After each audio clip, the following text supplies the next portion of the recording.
Hi y'all, welcome to Sweet Tea Astrology and Tarot. It has been a minute. My name is Erica. Welcome and thank you so much for being here.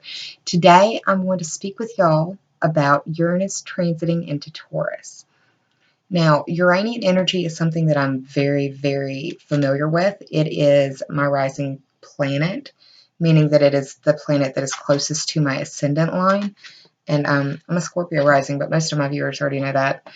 So I've called this energy theme, I guess, being stuck between the shifts of the old and the new paradigms that we're going to be experiencing. Now, Taurus is going to be inviting Uranus in on May 15th. And that's also the same day as the Taurus new moon. So this for me means that we will be experiencing a shocking new chapter in our lives. And I'll get to where Uranus will be transiting in each one of the houses for each one of the signs closer to the end of this video. And I'll do my best to have that time stamped when I put this video up. I'm currently shooting still under a Mercury retrograde shadow in Aries, which is my sun sign. So I may repeat myself. I may not be very clear. And if you have any questions, I would love to answer them down below. So just put them in the comments down there. Okay, so we've got Uranus moving into Taurus on the 15th of May. The new moon time for the East Coast is at 7:48 a.m. And just 4 hours later, Uranus moves into Taurus. So it's going to be a bang regardless. New moons are always a great time to set your intention. Wherever Taurus falls in your chart is the best area of life for you to set that intention for, to bring the most bang for your intentional buck, if you will. Something interesting that I noted as well is that the moon is going to be going void of course. And this is something I don't talk a whole lot about. There are some astrologers that do. There are some that don't. The moon going void of course, or VOC, is basically where there are no more aspects that will be occurring to the moon until it changes signs. And it's not a very long void of course moon, but what happens during this void of course moon is that Mars is going to be trining the moon at exactly the same time it goes void of course. So for me, it stuck out as a possible time for there to be some violence that maybe pops off. There could be fires, explosions, volcanic activity, earthquake activity. There could also be a surge or a plummet of the stock market or dealing with money issues. These are all things that I feel will be highlighted on that day because of the moon going void of course at the same time that Mars is trining the moon. And Mars is the planet of war. It's the planet of aggression. It also deals with blood and fire and stabbings and surgery. So if you're having surgery planned for the 15th later in the afternoon, I would suggest waiting until the next day if you could. That's just me though. So a couple of the thing that astrologers love to do is give examples of when a planet ingressed into a sign. So when Uranus entered Aries, when Uranus fully settled into Aries, because it did a little retrograde motion. When it fully settled into Aries, the very first day that it was going to be there, that it moved in and it wasn't going to leave for a while, was March the 11th of 2011. Now, most of you don't understand or don't recognize the significance of that date, especially if you don't live anywhere near Fukushima. However, that was the day that Japan experienced those massive earthquakes, the massive aftershocks that literally made Fukushima's nuclear plant blow its top. Almost a month prior to that, we were experiencing still Uranus it would be retrograde in Pisces. On the 20th of April in 2010, we had the BP oil disaster. And that was 1 month prior, 1 month and 1 year prior to Uranus going into Aries. So from those two things, I've drawn this. Have we, or will we see the damage that our need for power is doing to our collective home? Because that's what the earth is, right? Taurus is a fixed sign. It resists change. It also rules the neck, throat, and ears. So you could be dealing with issues in that area of your body, especially if Uranus is transiting your 6th house. Taurus is a very practical, earthy, stable, and stubborn energy. They are creatures of habit. I know this because I am a Taurus moon, and I have my 19-year-old is a 0-degree Taurus sun. My goodness, is he ever the embodiment of a Taurian? Taurus basically rules in the house system your money, your love, and your value systems. Now, Uranus is completely different from any other of the planets in our solar system. And I mean that by, the classic picture of Saturn with the planetoid sphere and then the rings, the circles around it. Well, picture Saturn on its side. That's the way that Uranus transits, like a north-south orbital as opposed to an east-west. It's very, very strange. It's also it's beautifully colored. It looks like an oil slick or a mother of pearl. I'm very drawn to that. I always have been drawn to those colors, and I didn't understand why until I looked at my chart, and it makes more sense now. Uranus is associated with the themes of being shocking, revolutionary, rebellious, or being in rebellion. I also think of Uranus as a very dry. Like, if you were to see my hair, even when it's done, I fully condition it, I fully take care of it. But even on my best of hair days, it still looks wiry, it still looks fried, it still looks frazzled. That's the Uranus in my first house displaying itself. It's very electric. It can be a drying influence. Uranus also rules the internet and technology, lightning, inventive, or creative type energy. And it also represents the youth or youthful energy. Now, I've taken a lot of notes, so sorry, that was my paper flipping. Some of the possible themes or probable themes that we may be experiencing would be working towards a cashless society or things more digitized, using your phone for more payments or that sort of thing. I also tend to believe that there will be some extreme weather going anywhere from droughts to mudslides, volcanic activity on the rise, earthquake activity on the rise. I believe that banking and the currency or cryptocurrency values and the stocks will all be in one way or another revolutionized as well. We have I know that we had some eclipses that were very closely tied with Ceres earlier this year. And Ceres is an asteroid that deals with, she is the mother of the harvest, the mother of the grain, the great mother, if you will. And that can deal with agricultural issues. I think that we're going to be seeing shocks, sparks, and revolution in the way that we deal with our agriculture, and that does include cattle because Taurus is the sign of the bull and cows. I mean, it just makes sense. I feel like our stock market will be very bullish. There will be land and security shakeups as well. The way that we see or have seen it, security will be changed or revolutionized in some way for us. Our personal and collective values are shifting as well. And I believe that we'll also be seeing environmental, financial, beauty, and agricultural activism on the rise. It could be through nothing more than internet activism. We could be defending the internet more too.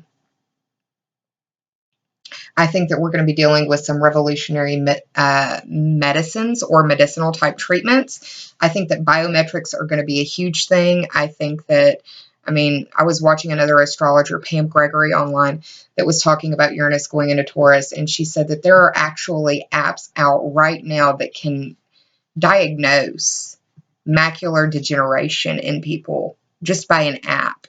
That's amazing. It's even more so because people, I know, especially in the Americas, have a hard time finding insurance, keeping insurance, or being approved for insurance. And these types of apps, these types of healing could be very beneficial for people who don't necessarily have the means or the resources to get traditional medicinal healing. I think sound healing, again, Pam Gregory also mentioned that, using the ears because Taurus rules the ears, and Venus is everything beauty, and that can include music and sounds and harmony. I think sound healing is going to be a big deal. I think we're going to be paying a lot more attention to what we're putting in our bodies. I think we're going to be paying attention to a lot more of the ingredients that are going into what's going into what we are putting in our bodies. I think we're going to be really balancing our bodies. I think there's going to be a huge shift to people wanting organic food. And people learning how to grow their own organic food and being more sustainable and being able to even live off grid if they want to. I really see that becoming a rise as well. I have a feeling that our long-standing ideologies and way of being, our value systems, and even our long-standing infrastructure could be tested vigorously. Another thing, because Taurus is ruled by Venus, and Venus is the planet of love, beauty, and harmony, also money and finances, I believe that we're going to be seeing new beauty and fashion values being revolutionized. There could be new beauty techniques that help in us seeing each other as more beautiful. I also think that with Uranus being in Taurus, it's not going to be the classic beauty that will reign supreme during this transit. It will be the quirky, it will be the oddball, it will be the strange or the different, the weird, the unique. That will come to the forefront. I believe that there will be a lot of people embracing their own unique individuality and their own perspectives of beauty, which is a beautiful thing. Because Uranus and Aries brought us the social media revolution, where everyone had an opinion, everyone was very hot-headed about it, and we had the internet via Uranus helping us to express these very, very very new ideas. The last time Uranus was in Aries, we didn't have a social media. The means of getting our ideas out weren't as broadcasted as it was during this last transit of Uranus and Aries. Now, some themes of Uranus and Taurus before, and I wasn't around during this time, and most of my viewers weren't either. This period of time was during 1935 and 1942. Some changes again. Our collective personal values, banking and finances, changes in our tangible security versus our internal stability and security. So, do you feel secure when you just have all of your security blankets around you, or are you able to maintain that stability and security on your own, withdrawn or removed from those security blankets? And Lord help me, I know that personally. Many of you know my story. I had a very tragic near-death house fire. That's what got me on the path to learning astrology and tarot and making these videos for y'all. And having a Taurus moon, my home, my belongings were my stability and my structure and my security blanket. And when you lose that stuff, it hits you deeply. And I have been learning how to live without those things, or learning how to move on from the loss of those things. Another quick thing, I just recently, because of my PTSD, I found a therapy called EDRM, which is eye rapid desensitization movement, which is based on healing your brain using or activating both hemispheres of the brain. And it really it replicates or is very close to REM sleep. It's based on the theory of REM sleep. And I just recently found a therapist in the Shreveport-Bossier area that does this therapy. And I've been looking for over a year to find somebody who can do this. And I found out about it on the evening of my birthday, April 16th, which was the day before Chiron moved into Aries. You can't tell me that there's no synchronicity there. You just can't do it. We're going to have, again, shifts in our collective and personal value or view of beauty. Changes in the ideas of what housing is, what home means to you, what you need to make your house a home. There will be changes in weather. Again, I see this being very extreme with likely droughts because of the Uranian drying influence of the land. But whenever the moon or something would transit through a water sign, let's say, and lots of waterfalls, especially like when the moon transits through like Jupiter, I see there being mudslides because Jupiter expands at and Scorpio is a water sign. Once Jupiter moves into Sagittarius, it could be a lot of wildfires. Volatility in the volcanoes and earthquakes. Again, the activism, I'm just really repeating myself from the last stuff. The cashless society, digitized monetary cryptocurrencies, and using cryptocurrency as a society, as well, is also an issue that we could be facing. I know that with the recent discoveries and the Senate hearings about Facebook and the Russian collusion and Cambridge Analytica and all of those things, people are really re-looking at what they share, and how their information is used.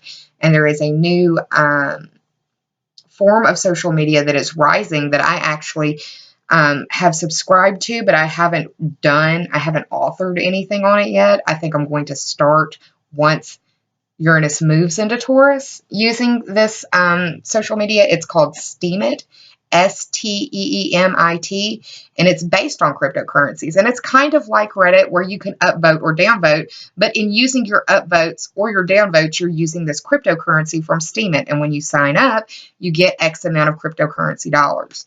And I believe that I'm going to start writing some articles on astrology and posting them over there. And when I do my videos, I will also link that in the space down below. But I'm getting ahead of myself. But I think that we're going to be looking at our social media differently too. Now, the last time, again, that Taurus was in Uranus, this was, like I said, 1935 to 1940, 42. I looked up some things that were going on during that time to give us an idea of the themes that we could expect from what we've seen in the past. Now, in 1935, the Depression was ongoing and employment was at 20%. Alcoholics Anonymous was formed. There was a synthetic fiber called nylon that was created by a DuPont chemist, and Persia was renamed Iran. So when I think about the Depression ongoing and unemployment being at 20%, it almost makes me think, and I've heard and read some things about basic living wages or standard living wages that certain countries and even a couple of states in the United States are considering using. And I think that this might be something big that comes about with this Uranus and Taurus revolution. I think that, again, the medicines that we use and the way that we heal ourselves is going to be a more earth-based approach as opposed to what we've been doing. I think we're going to be using 3D technology as well to help us with replicating things that we are running short on. And just today, April 30th, Israel released some information. Benjamin Netanyahu released some information saying that Iran is actually in violation of their agreement to not produce or seek nuclear weaponry. So that's a big deal. 1938, I skipped a couple of years. We have oil discovered in Saudi Arabia, so it could be a new form of fuel coming to us. Fannie Mae was established. I think there's going to be another big old bubble in our economy. I think it's going to be the student loan bubble, honestly. I think that we are just now starting to understand that we are training people who are in school right now to do jobs that we no longer have jobs for. And there are a lot of trades that need to be filled, or tradesman positions that need to be filled that haven't been filled because people have just jumped over trade school altogether to go straight to college, thinking that would be their best way forward. Not always the case.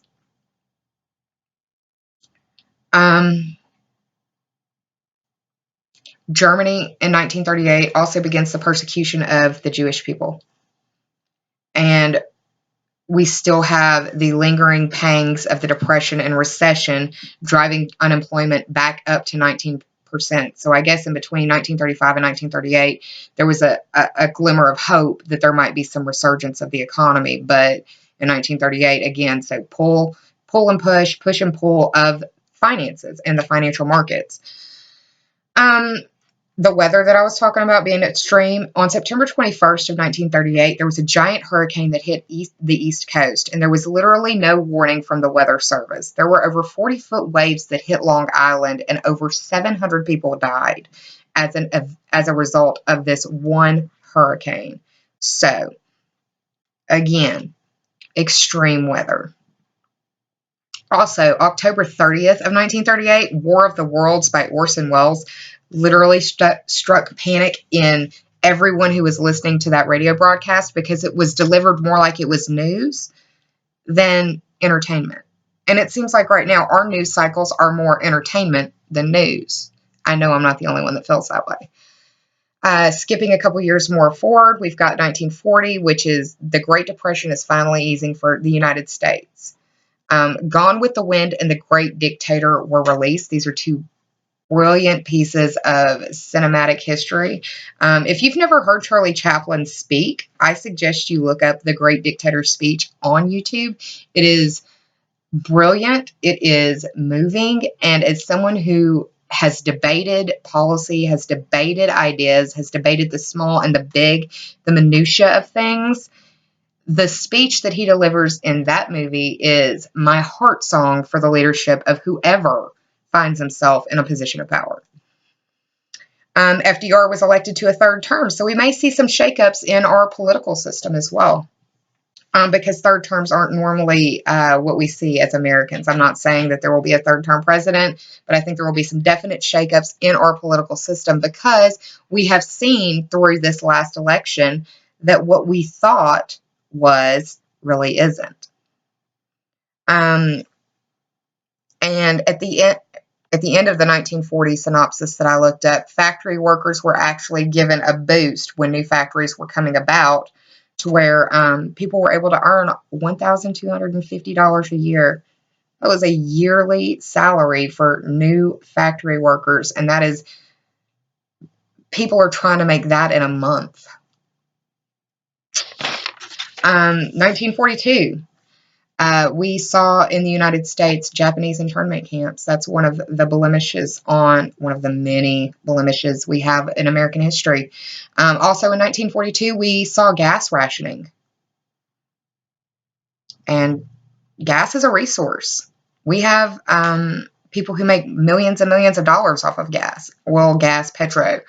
So gas rationing, I believe something dealing with the way that we power ourselves will be looked at and revolutionized in some way. And something else, just because it's very close to my own personal story, in Boston in 1942, a nightclub burnt to the ground called Coconut Grove. So fires are always something that's going to catch my eye. I can't help it. I survived one, and that's something that you just don't, it doesn't leave you. It absolutely doesn't leave you. Now that I've given you all of that information, let's talk about the stuff you really care about. Taurus in Uranus, or Uranus is in Taurus. See, Mercury retrograde shadow, y'all. Uranus in Taurus for the signs. Now, remember, this is going to be May 2018 through July 2025. Uranus will go retrograde back into Aries, but for this first portion of it, if you have anything between 0 and 6 degrees of a fixed sign, you need to pay attention, and you will be feeling this. So Aries, you're going to be experiencing Uranus and Taurus in your second house, and this is a house of your self-esteem, values, money, and possessions, your earning ability. This will be shocks and surprises coming, so it can be big, it can be little. Shocks, surprises are on a sliding scale. It can be good, it can be bad, it can be neutral. Taurus, this will be occurring in your first house. This is the house of yourself, your body. There will be shocks and surprises going around all the time. So pay special attention to your body, pay special attention to yourself. And if you have any issues dealing with your throat, your neck, or your ears, I suggest you go see a doctor just to have it checked out, because you want to make sure that nothing shocking is going to come up towards the end of the transit that you just ignored through it. Gemini, this will be occurring in the 12th house. This is the house of secrets, the subconscious, the dream space, the hidden. Hidden shocks, hidden surprises could be coming out of nowhere. Now, for my Cancerians, we have Taurus is your 11th house. So Uranus will be in the 11th house for you. This is your groups, memberships, teams, associations. It's also the internet. So be careful. Because there could be things that come out about you on the internet, or you could be misusing the internet in some way. Someone could be misusing the internet towards you as well. Leos, Uranus is going to be transiting through your 10th house, which when I think of the 10th house, I think of William Shakespeare and his quote, "All the world is a stage." The 10th house is your stage. This is your reputation. This is your career. This is your status. This is your dealing with authority figures. Virgo, this is happening in your 9th house. The 9th house is the house of your worldview expanded through study or travel. It's higher education, long distance trips. It is religion, the study of philosophy, astrology, metaphysics, the occult. It's those type of things. It could be that you are looking to pursue your higher education, but you do it online instead, which is wonderful. Also, if you're trying to learn astrology, tarot, or any of the other metaphysical principles, I suggest using the internet because there are so many people out there who know what they're talking about that can help you learn. Libra, this is occurring in your 8th house. The 8th house is the house of life, death, and rebirth. It's the house of other people's money, and it's the house of sexuality. And the one thing I can say about Uranus transiting through the 8th house that I've personally seen is very shocking deaths. That doesn't mean that that will be occurring for every Libra out there. That's not the case. But in my experience, my very short experience with studying astrology, I have seen many suicides and many unexpected deaths occur in the 8th house with Uranus transiting there. So please just be careful and say what you need to say, do what you need to do.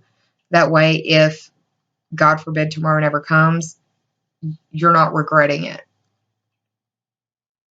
And tomorrow never coming could be for somebody else that you love, not just you. Chances are it would be somebody that you love. Now, Scorpio, this is occurring in your 7th house, and the 7th house is everybody else. It's the others in your world. It's the people that you have regular daily relationships with, and it could also be legal issues. It's open enemies. It's somebody you would testify against in an open court of law. Now, for Sagittarius, this is occurring in the 6th house. The 6th house is the house of your health and your daily work and routine. So, again, if you are dealing with anything bothering you in the neck, the ears, the throat, you need to go get it checked out, especially because Saturn will be retrograding back into, I believe Saturn's retrograding back into Sagittarius again later on this year, but I'm not quite sure, and I don't have it written down, so yay, Mercury's shadow in Aries.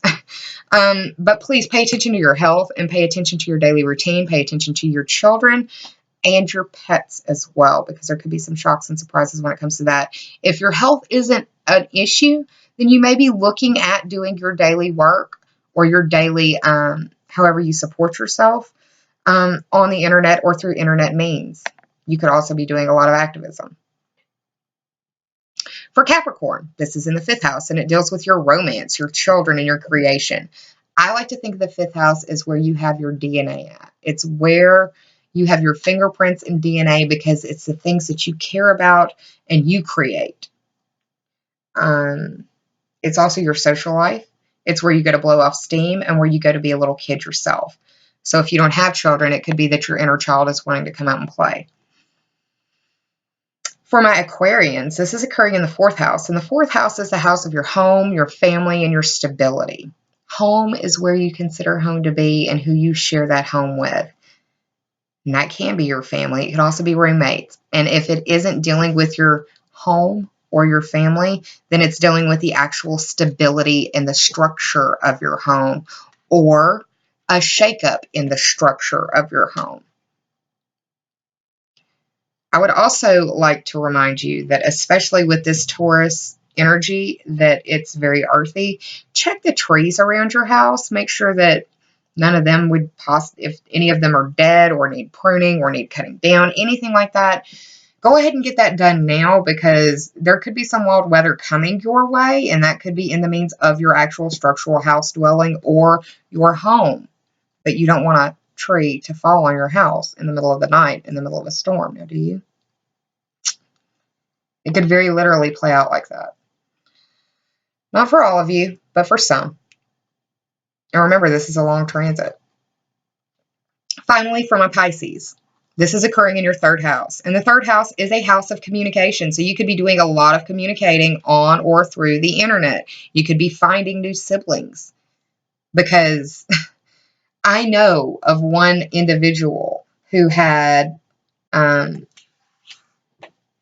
fathered a child when he was 17 years old and did not know that he fathered this child until just very recently, within the last year or 2 years. And the only reason that they found out about this is because his child, this child that was conceived that he had no idea about, took a DNA test and sent it in, and somebody else, his mother, I believe, the father of the child that was not known about, his mother, the grandmother of this unknown child, did a DNA test, and it was actually shown that they were very close in a link.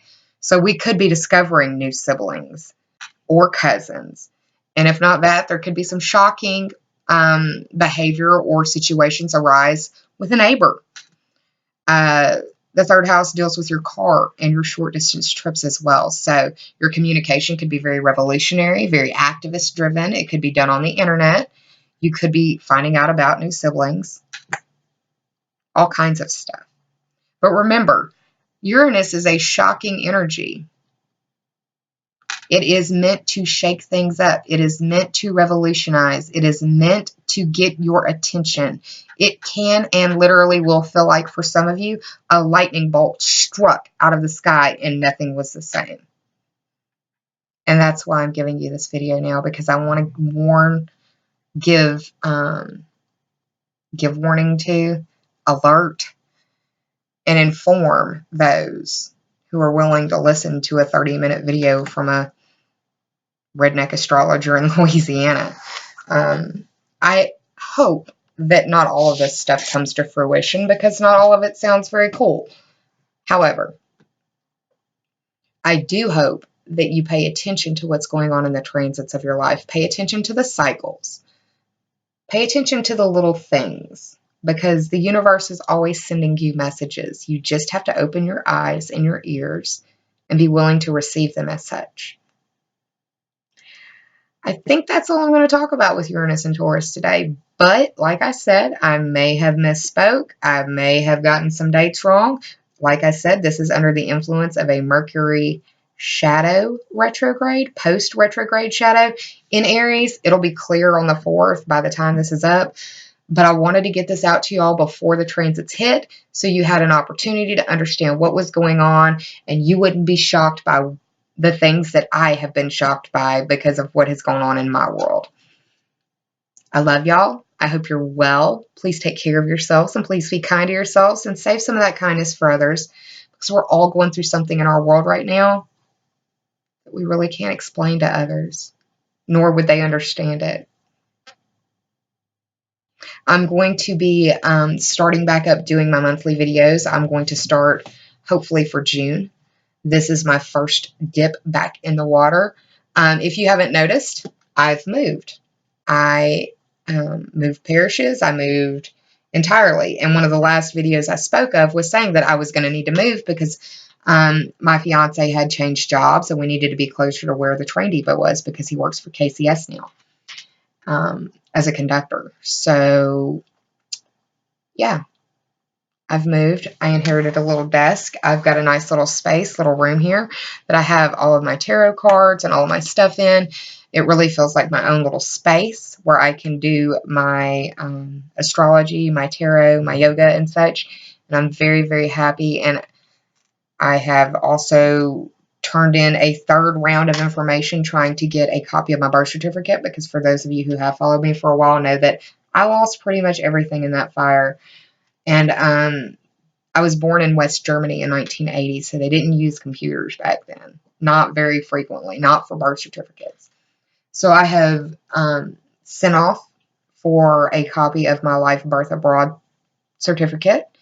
It's been about 4.5 weeks now, and it said anywhere from 4 to 6 weeks. So fingers crossed for me on that, please. And just some other stuff that I've kind of been tying up loose ends on where I've been and what I've lost and what I'm trying to do now to cultivate some better vibes for me and my family. And just thank you for sticking it out. Thank you for staying with this very inactive channel for the last 6 months. When we had the solar eclipse in July, and I mean, I'm sure some of y'all aren't watching, but some of y'all actually know my story and give a shit about what's going on in my world. So this is for y'all.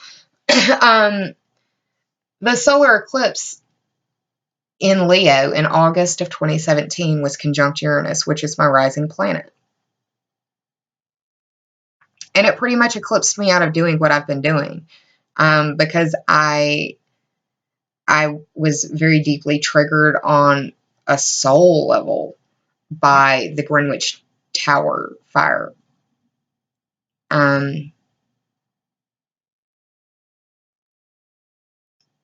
I'm still deeply moved by it, if I'm honest. I can't understand how it doesn't resonate with me how people would choose saving money over safeguarding individual lives. It doesn't resonate for me. I don't understand it. But I was deeply triggered by that event. I was also under an immense amount of stress dealing with my personal life, dealing with my children, my sons. Those of you who know me or know my story know that my children do not live with me. They live with their father. I was a teenage mom, and I had both of them very early in life. My ex-husband is a nurse, and he could provide a better, more stable life for them than a housewife divorcee could. That's just the reality of my truth. But at the end of August, just right before my youngest son turned 15, he called me and gave me some very, very, very shocking news. And again, I said it before. I know I've talked about it before in a previous video, but it was something that made me see him in a completely different light. And again, was an affront to me personally because I raised him differently. Things are smoothing out now. We are, we're going to get the bumps handled. But I have a funny coping mechanism, I guess, where when shit hits the fans, I just duck. And I feel like the shit has stopped hitting the fans and I don't have to duck for cover anymore. And that's why I'm popping my little Scorpio head back out and saying hi. And I'm sorry that I've not been around for the first part of this year or the last part of last year to really give y'all any guidance or let you know what was going on astrologically. But a lot of stuff has happened that has moved very quickly, that has brought me from the southern tip of Bossier Parish to the northern edge of Caddo Parish. And I'm excited about the things that are coming for us, but I'm also trepidatious because I have Uranus rising. I have Uranus in the first house. So I know that this is going to be challenging for a lot of people, but we'll get through it. I hope that you enjoyed this video. If you did, please like, share, and subscribe. And if you already have, I thank you from the bottom of my very grateful heart. Again, I intend on starting back in June to do the monthly videos. I could start sooner. I'm not really sure. We do have that Taurus new moon on the 15th. I may feel very inspired to go ahead and get started then. But just take care. Put your helmet on. Bob and weave. This is a long transit, y'all. I'm sending you a lot of love. Take care. Bye.